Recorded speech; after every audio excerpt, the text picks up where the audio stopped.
Oke, kita pasti udah sering banget ya dengar istilah ZIS, zakat, infak, dan sodakoh. Nah, biasanya nih yang langsung kepikiran di kepala kita itu, oh ini soal kewajiban kita buat memberi. Tapi pernah kepikiran nggak sih kalau ada sisi lain dari ZIS yang mungkin selama ini kita lewatkan? Pembahasan kali ini bisa jadi akan mengubah cara pandang kita soal memberi dan menerima loh. Coba deh, renungkan sebentar.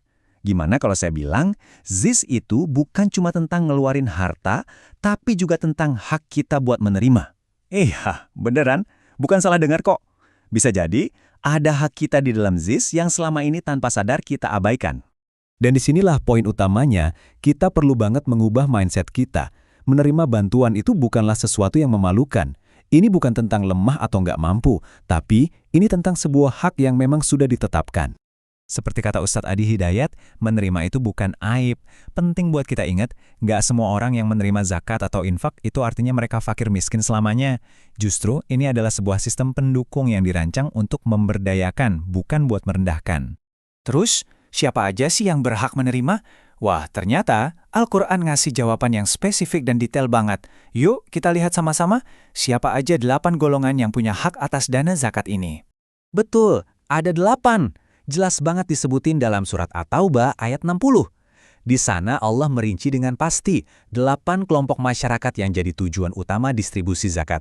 Ini nunjukin betapa rapi dan terstrukturnya sistem sosial dalam Islam. Nah, ini yang sering ketukar. Coba deh kita lihat bedanya 2 golongan pertama ini. Fakir itu adalah mereka yang benar-benar nggak punya pekerjaan atau nggak punya kemampuan buat bekerja sama sekali. Sementara miskin, mereka punya pekerjaan, tapi penghasilannya tuh nggak cukup buat menuhin kebutuhan dasar.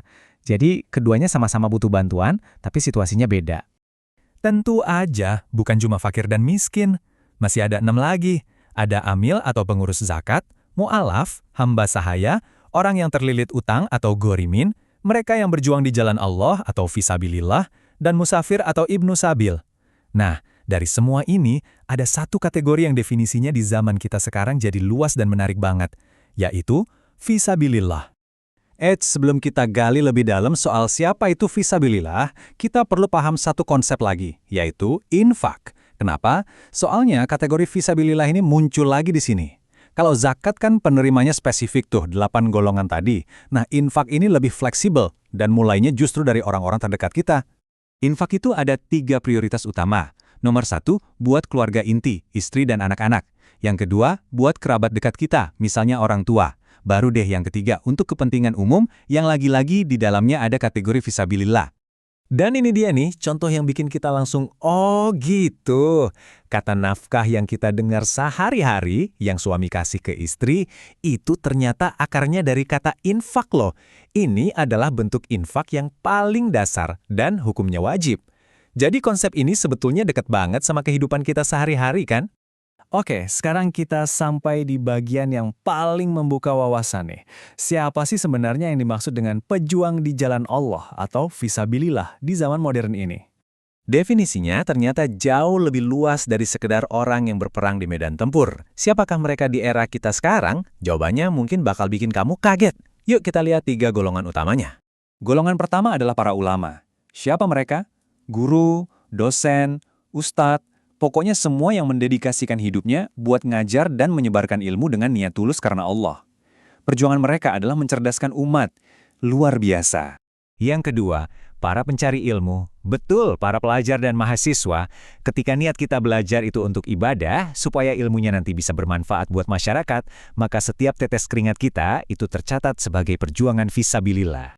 Dan yang ketiga, ini juga sangat kuat maknanya.